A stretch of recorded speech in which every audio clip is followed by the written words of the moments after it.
Salut à tous, bienvenue sur Buzz TV. Alors Magali Berda revient sur tout ce qu'elle a subi pendant une année sur les réseaux sociaux et elle est ravie d'annoncer que la justice a tranché et que Nabil n'avait plus accès à ses réseaux sociaux. Je vous laisse avec sa story. Bon les amis, ça fait 15 fois que je fais cette story et que je l'efface et que je la refais et que j'efface et que je la fais. Donc finalement, je vais arrêter de l'effacer, je vais la faire d'un coup et je vais être naturelle et je vais essayer de le faire du mieux possible. Et de vous exprimer vraiment avec mon cœur où j'en suis aujourd'hui. Comme vous le savez, moi je suis née sur les réseaux sociaux. Aujourd'hui, je vis grâce aux réseaux sociaux. Comme tous les influenceurs du monde entier vivent sur les réseaux, grâce aux réseaux sociaux, donc grâce à vous. Parce que les réseaux sociaux, c'est un monde virtuel. C'est un monde où tout le monde est réuni. C'est une planète. Il y a la planète avec des êtres humains. Et il y a les réseaux sociaux qui est une autre planète avec des êtres humains aussi, mais c'est un peu virtuel. Des fois on se connaît, des fois on se connaît pas. Ça a des avantages et des inconvénients. Donc c'est très paradoxal parce que moi les réseaux sociaux je vis grâce à ça et c'est grâce à vous que je suis là aujourd'hui, sinon je serais encore dans mes assurances là-bas en train de galérer comme il y a quelques années, on va pas se mentir, donc c'est magique. C'est un support de communication en vrai qui a fait émerger des tonnes de talents, des tonnes d'emplois, parce que ça a fait aussi émerger des entreprises pour se faire connaître, pour se développer.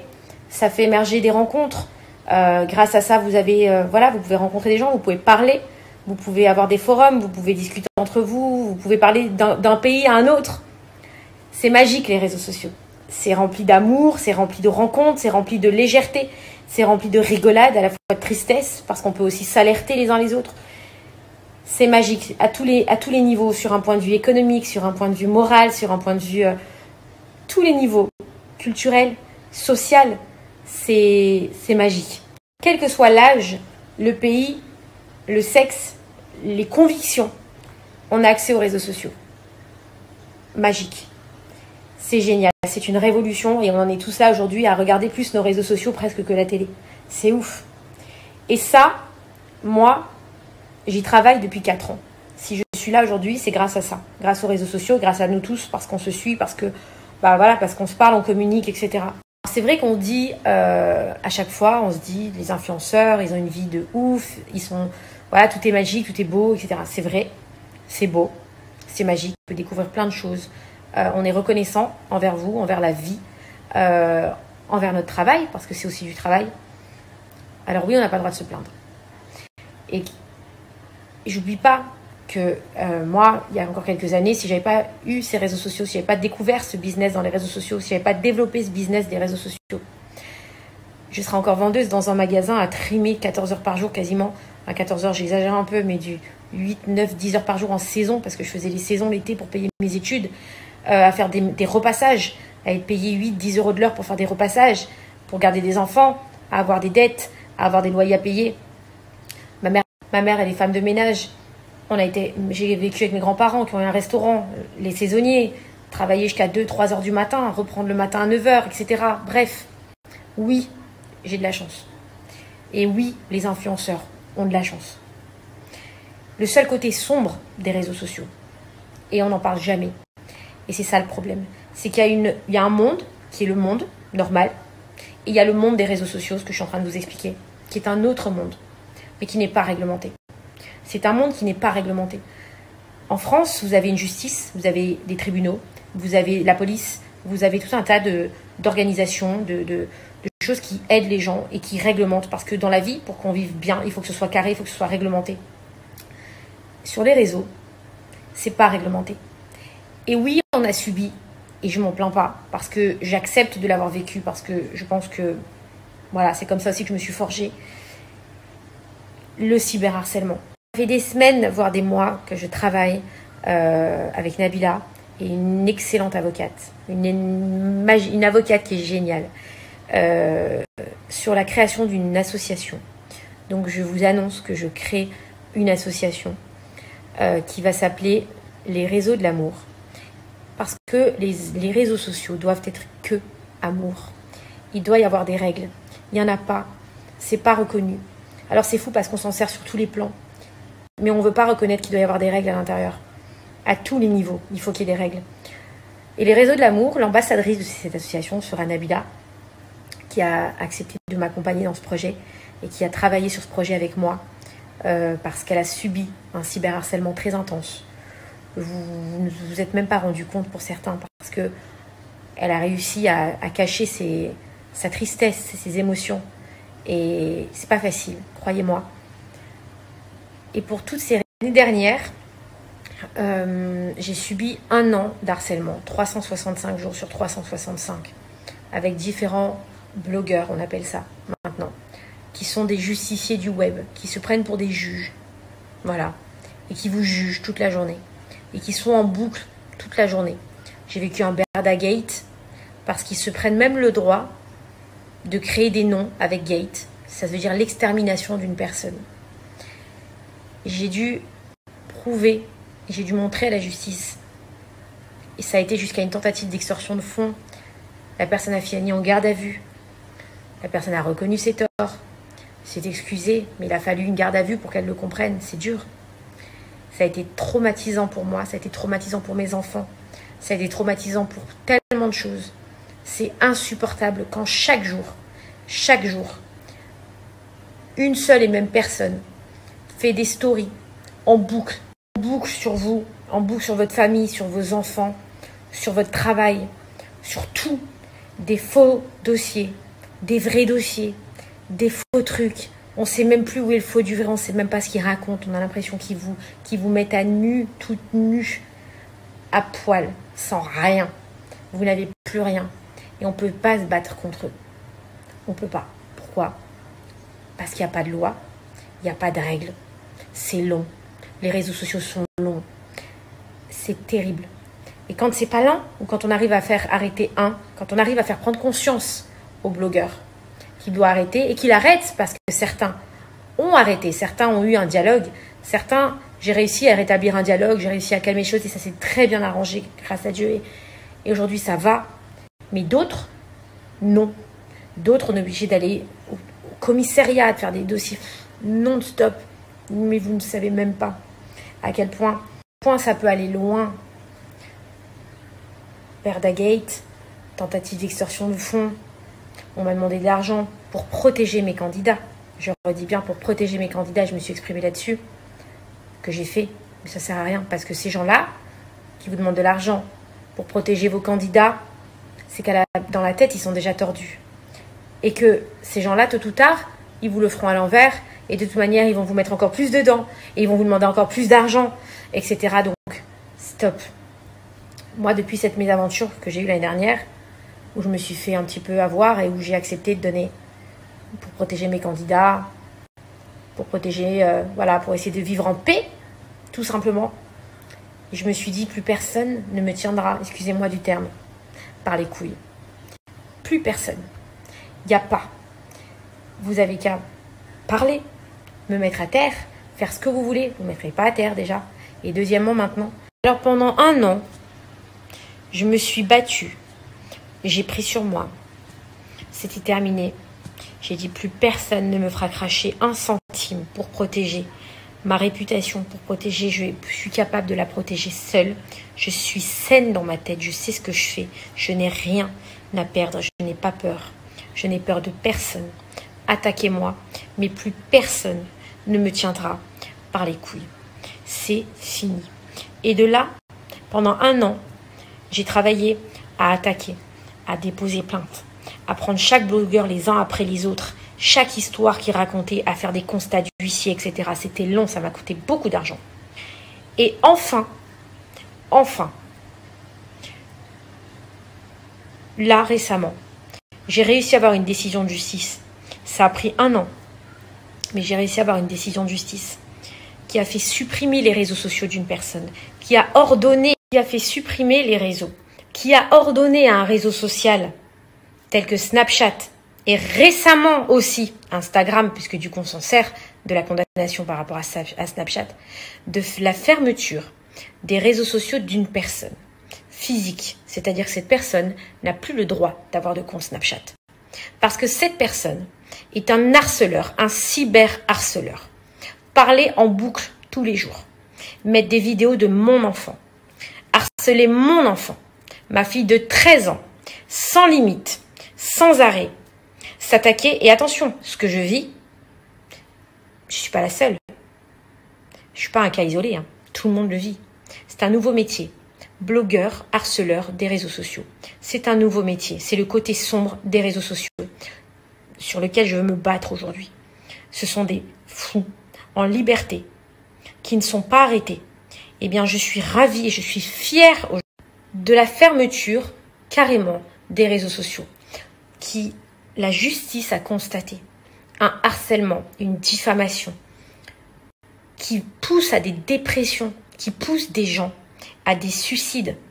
Si j'avais pas eu cet argent, si j'avais pas eu cette force morale pour le vivre, si Nabila n'avait pas eu cet argent, si Nabila n'avait pas eu cette force sociale, cette force morale aussi pour le vivre, et mes influenceurs pareil, je vous garantis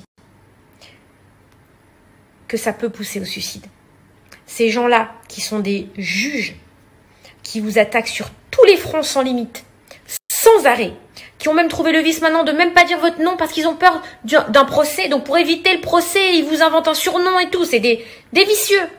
Alors que quand on a quelque chose à dénoncer, on peut le dénoncer. Pas de problème. La liberté d'expression existe. Mais il faut mettre une barrière et une différence entre la liberté d'expression et le harcèlement. Et c'est là où je vais me battre. Parce que c'est pas la même chose. Et vous savez, je vais vous dire pourquoi on crée cette association. Pourquoi j'ai décidé de créer cette association? Parce que les réseaux sociaux m'ont fait gagner de l'argent. J'ai utilisé mon argent à me battre contre des blogueurs harceleurs. Je ne parle pas des blogueurs simples. Je parle de blogueurs harceleurs. Ce nouveau métier. Les juges, les pseudo-juges des réseaux sociaux. C'est normal que l'argent que je gagne grâce aux réseaux, je l'utilise aussi pour construire les réseaux sociaux. Donc cette association, elle a pour but, avec cette grande avocate, parce que ça fait 1 an que je l'attendais, ça fait 1 an que j'attendais qu'il y ait une décision de justice qui dise enfin stop. Et je l'ai eu. Grâce à elle, eh bien cette avocate, Nabila et moi, on va aider tous les gens qui n'ont pas les moyens, qui sont sur les réseaux et qui ont besoin d'aide pour se battre. Voilà l'intérêt aujourd'hui de créer cette association. Parce qu'en vrai, nous, on va pas se mentir, moi mon travail c'est les réseaux. Nabila aujourd'hui, c'est une patronne des réseaux. Voilà. On vous doit bien ça. On vous doit bien de vous dire que ça fait 1 an que nous, on se tape un calvaire sans fin. Que tout le monde se tape un calvaire sans fin. Que j'en ai des tonnes de gens. J'en ai rencontré des tonnes. Tous mes influenceurs quasiment se sont fait lyncher. Eh bien, au moins, maintenant, on a la procédure et maintenant, on sait comment on doit aller. Et maintenant, on sait comment on doit travailler. Donc, cette association, elle va servir à ça. Elle va servir à vous aider, à parler, à demander de l'aide au niveau du gouvernement, au niveau de l'État, qu'ils enfin mettent en place des choses, parce qu'il y a des tonnes de jeunes sur les réseaux sociaux aujourd'hui qui subissent le cyberharcèlement. On ne sait même pas qui sont derrière les comptes, la plupart du temps. Et même quand on sait qui est derrière les comptes, on a mis 1 an à agir. Mais en 1 an, il se passe quoi dans la tête des gens, vous vous rendez compte? Il se passe quoi dans la tête des jeunes? Il se passe quoi dans la tête des gens qui sont un peu sensibles et qui ne tiennent pas le choc et qui ne tiennent pas le coup? On a attaqué ma famille. Tout, votre intégrité, votre honneur, votre vie, tout, sans cesse, toute la journée, non-stop. Vous avez peur même de regarder votre téléphone. L'année dernière, quand je vivais un harcèlement, Stéphane, il était à côté de moi. Je pleurais en lui disant, s'il te plaît, va écouter les stories ailleurs, va à là-bas. Je veux pas les entendre, je veux pas entendre sa voix. Tellement ça me rendait malade. Tellement vous savez pas, ça vous prend. Toute votre vie, elle est remise en question. Vous vous remettez vous-même en question. Bref. 1 an. On ne peut plus attendre 1 an. C'est plus possible. Les jeunes, ils ne peuvent pas attendre 1 an. Les gens qui n'ont pas les moyens de se battre, comment ils vont faire? On doit mettre des... On va me dire, oui, mais toi, tu laisses ta fille sur les réseaux sociaux. Blablabla, blablabla. Oui. Ma fille, c'est une adolescente comme toutes les autres adolescentes. Vous croyez vraiment que je vais empêcher ma fille de vivre pour des gens malveillants comme ça, que je vais la faire ce plaisir de laisser ma fille enfermée et pas vivre comme tout le monde? Ma fille, elle a le droit de vivre, je ne vais pas la punir pour des gens qui sont tordus. Donc non, je laisse vivre ma fille comme elle l'entend. Je surveille, je contrôle, je suis là pour elle. Et par contre, je vais me défendre. Et ces gens-là, je vais les arrêter. Et maintenant, c'est terminé parce que j'ai réussi à avoir cette décision de justice et je vous garantis que ça ne va plus se passer comme ça. Et je vous garantis que les lois, on va aller les chercher. Les réglementations, on va aller les chercher parce qu'il y en a ras-le-bol en fait. Voilà, c'est tout. C'est trop. Il y a trop. Les blogueurs, il n'y a pas de problème. Les blogueurs, pas de souci, pas de problème. Ça fait partie du jeu, on est des personnalités publiques. C'est normal que notre vie soit exposée. Des blogueurs drôles, des blogueurs qui vous critiquent, des blogueurs qui se moquent de vous, des blogueurs... Mais ok, très bien, pas de problème. Il y a une différence entre un blogueur et un blogueur harceleur. C'est-à-dire que il faut faire une différence aujourd'hui entre une personne qui s'exprime sur les réseaux qui en a le droit, une personne qui a le droit de donner son avis. C'est normal. Parler, commenter, etc. Pas de souci. C'est le jeu. Et une personne qui vous harcèle, qui vous fait un gate. Ils appellent ça un gate et personne ne dit rien. Un Berda gate. Et il y a eu tout un tas d'autres gates que je ne citerai pas parce que vous les connaissez. Jusqu'à que la personne soit par terre, on ne la lâchera pas. Voilà ce qu'ils se disent dans leur tête. Jusqu'à ce que la personne soit sous terre, on va la harceler tous les jours. Et on n'a rien fait pour ça. Et personne ne fait rien. C'est inadmissible. On ne peut pas faire ça. On ne peut pas laisser faire ça au XXIe siècle. C'est pas possible. L'année dernière, il y a certains blogueurs avec qui j'ai pu discuter. Parce que ça m'intéressait de savoir pourquoi. Quelles étaient leurs convictions, quelles étaient leurs motivations. Alors, il y en a certains, j'ai découvert que c'était de l'argent derrière. Il y en a d'autres, j'ai découvert que c'était parce qu'ils pensaient que. Tout simplement. Heureusement que certains avec qui j'ai pu avoir de la discussion, un dialogue. Après, on se comprend, on s'arrange et on avance. Mais malheureusement, il n'y a pas que. Il y a des gens avec qui ça se passe bien après, où on discute et ok. On passe, on fait une fois une erreur, on a le droit de faire des erreurs, on a le droit de penser que et de mal agir et on a le droit d'après de dire ok, peut-être que là j'ai été trop loin, je vais faire autrement parce qu'on apprend aussi, etc. Très bien. Et puis il y en a qui n'arrêtent pas. Il y en a qui continuent tout le temps. Discussion, pas discussion, ils vous enregistrent, ils remettent des trucs, ils les modifient pour ils essaient d'arranger le truc à leur sauce, etc. Et Nabila, pour moi, elle joue un rôle essentiel et exemplaire dans cette association. Pourquoi ? Parce qu'aujourd'hui, Nabila, c'est une icône. C'est une influenceuse qui est mondialement reconnue. C'est une influenceuse qui a traversé beaucoup de choses. Et c'est une influenceuse qui a vécu récemment et depuis longtemps, le cyberharcèlement. C'est quelqu'un qui a réussi à le cacher, à vous cacher ses émotions et sa tristesse. Et à quel point ça a pu l'affecter. Parce qu'elle se doit d'être forte, elle se doit d'avoir une image, elle se doit d'être un exemple, elle se doit de vous montrer plein de choses. Mais ça, elle ne peut pas vous montrer sa blessure. Et pourtant, c'est une vraie blessure. Donc aujourd'hui, et on en a parlé des soirées entières, à comment on a vécu les choses, comment on arrive à passer, comment on arrive à survivre, comment on arrive à surmonter. Et aujourd'hui, quand on a eu cette décision, on se dit, on a vaincu et on doit montrer aux gens qu'il va y avoir des règles, qu'on va se battre pour ça, qu'il y a déjà des règles maintenant et que c'est pas la fête au village, les réseaux sociaux, c'est pas la nouvelle cour de récréation où on peut tout faire, il n'y aura pas de sanctions, c'est normal, on peut tuer quelqu'un, il n'y a pas de sanctions. Eh ben non, il doit y avoir des sanctions. Et on doit aider les gens. On doit aider les jeunes aujourd'hui qui n'ont pas eu nos connaissances, qui n'ont pas eu le réseau que j'ai eu la chance d'avoir grâce à mon travail, grâce aux réseaux sociaux. Par exemple, cette avocate, Anouk Aragonès, que j'ai rencontrée grâce à Maëva, qui a été exemplaire, qui s'est battue pour aller envoyer des courriers au juge, à Snap, à machin, non-stop. Voilà. Et ça, on veut le mettre à profit aujourd'hui. On veut le donner parce que stop. J'entends des choses, je vais prendre mes réseaux, je vais les atomiser, je vais les pulvériser. Mais pourquoi ? Pourquoi ? Si tu as un problème avec une personne, tu la règles. Tu la règles. Un juge décide. Après, tu peux publier si tu as gagné ou tu as perdu, tu peux publier ta décision de justice pour montrer que tu avais raison. Très bien. Mais inventer des histoires pour dénigrer parce que t'es copain avec la personne qui aime pas l'autre et que finalement l'autre est tout le temps des on-dit, des machins. C'est pas possible de vivre comme ça. C'est pas possible. C'est pas possible. Il y a un manquement juridique aujourd'hui sur les réseaux sociaux et on va travailler pour ça. Vous savez, ces blogueurs harceleurs là qui font des comptes avec des milliers de vues, qui se vantent, qui existent grâce au mal qu'ils peuvent faire aux autres, et bien bizarrement, ils font des placements de produits. Et ils se font payer. Voilà. Et là, dans ma tête, je me dis quoi?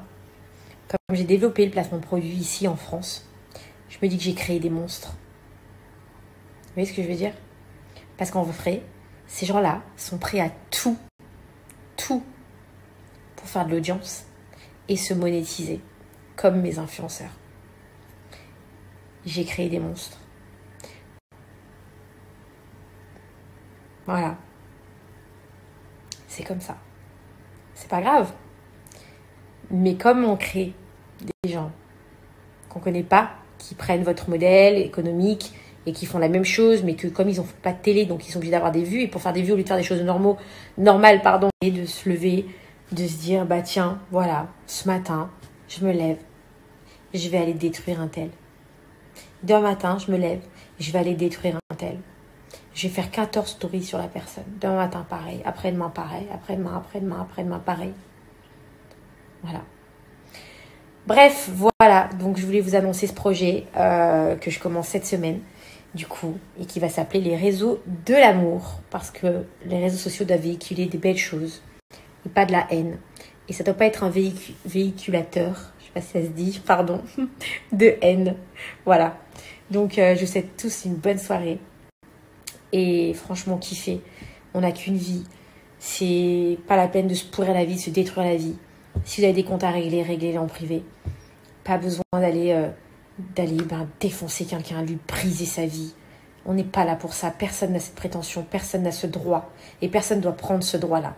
Un grand merci à Nabila de m'accompagner dans ce projet. Elle s'investit corps et âme avec moi. C'est une fille sincère qui a envie de se battre contre ce genre de choses. Aujourd'hui, c'est un exemple là-dessus. Le cyberharcèlement, elle va le combattre comme jamais. Voilà. Et elle est forte. Et je sais qu'on va y arriver. Et je sais qu'on va faire quelque chose de très très fort. Donc, on va vous créer une boîte mail que je vais vous donner dans la semaine sur laquelle vous pourrez envoyer tous vos messages. Tous les gens qui sont victimes de cyberharcèlement, qui ont du mal, des questions, etc. On pourra vous aider. On pourra répondre au mieux et essayer de faire en sorte que vous puissiez vivre en paix et être tranquille et vous donner, vous aider tout simplement. Donc, je vous donnerai ça dans la semaine. Et l'association est en cours d'immatriculation, donc on attend aussi qu'elle soit immatriculée pour pouvoir démarrer et pouvoir, ça y est, délivrance de faire ça. Mais vraiment, parce que j'ai l'impression que enfin, j'ai pas en fait supporté tout ça pour rien et que je me dis voilà, il y a une justice et que la justice, faut la saisir. Ne lâchez pas d'argent, ne vous faites pas avoir comme j'ai pu me faire avoir. Ne lâchez rien parce que les gens qui viennent vous demander de l'argent pour être vos copains, pour vous défendre, pour machin, etc. Ces gens-là, tôt ou tard, encore une fois, ils vous le feront à l'envers et ils se retourneront contre vous. Je l'ai vécu. Donc franchement, il n'y a rien de mieux que la vraie justice. On arrive, quand vous avez la tête sur les épaules, quand vous avez les épaules solides, avec la justice, vous arriverez à tout. Juste aussi pour vous dire que l'association, bien sûr, est ouverte à tous les influenceurs, toutes les personnalités du web qui ont besoin de conseils, qui ont besoin d'aide et qui ont besoin d'être aiguillés parce que eux aussi se font harceler et n'avaient pas connaissance de certaines procédures qu'on a pu mettre en place et de certaines décisions de justice qu'on a pu avoir grâce à ce travail-là. Donc n'hésitez pas aussi à nous contacter si vous avez besoin de conseils ou d'aide pour vaincre ce fléau.